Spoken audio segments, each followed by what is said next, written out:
नमस्कार, वर्ल्ड हिंदू प्रेसमध्ये आपलं स्वागत आहे। आपण पाहतात वर्ल्ड हिंदू प्रेस। जीटीच्या राजाचा पाटपूजन सोहळा आज मोठ्या दिमाखात संपन्न झाला।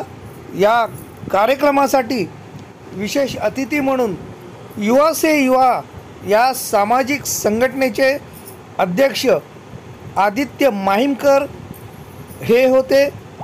त्यांनी या कार्यक्रमास उपस्थित राहून गणरायाच्या पाटपूजनाचे दर्शन घेतले आणि आपली श्रद्धा तिथे अर्पण केल्यानंतर मला कुलाबा विधानसभेत आमदारकी लढवायची आहे असं त्यांनी जाहीर केलं।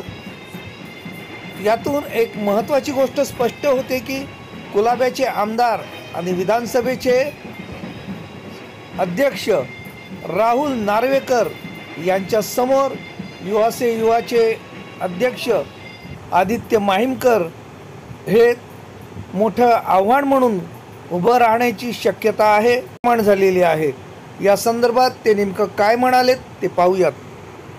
जीटीच्या राजाच्या आपण पाटपूजनसाठी आलो। पहिलं तर कमिटीला माझा खूप खूप धन्यवाद, मला बोलवलं, इज्जत दिली आणि आम्ही सगळीकडेच फिरतोय, कुलाब्यामध्ये, कफरेडमध्ये, आपल्या 187 वॉर्डमध्ये, क्रॉफर्ड मार्केट, सगळीकडेच। कारण मी स्वतः आता डिसिजन घेतलेला आहे की आमच्या कॉन्स्टिट्युएन्सीमधनं एक नवीन चेहऱ्याची गरज आहे आणि काळाची गरज आहे। कारण आमच्या इथे सिस्टम पूर्ण उद्ध्वस्त झालेलं आहे, म्हणून मी स्वतः आमदारकी लढायचं यावेळेस मी हा डिसिजन घेतलेला आहे। सर, हा विचार केलेला नाही पक्ष किंवा अपक्ष, मला लोकांसाठी काम करायचं आहे, हा आपला हेतू आहे। त्याच्याशिवाय आता मला काय कळत नाही। मी स्वतः तरुण आहे, युवा आहे, म्हणून मी युवा पिढीलाच जास्त महत्त्व देतोय। कारण आमच्या इथे तुम्ही सिस्टम बघितलं तर खूप गोष्टी आमच्या इथे आम्ही दुर्लभ झालोय। स्पोर्ट्ससाठी काय नाही, एज्युकेशनच्या नावाने काय नाही, आम्हाला काय क्लासेस लावायचे असतं तर गिरगावच्या पुढे कुलाबानी कफरेच्या पोरांना जायला लागतं।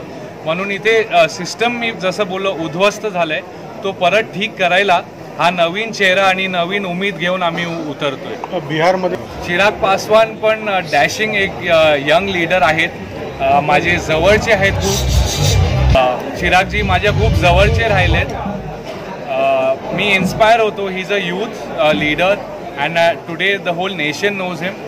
He is an inspiration to me.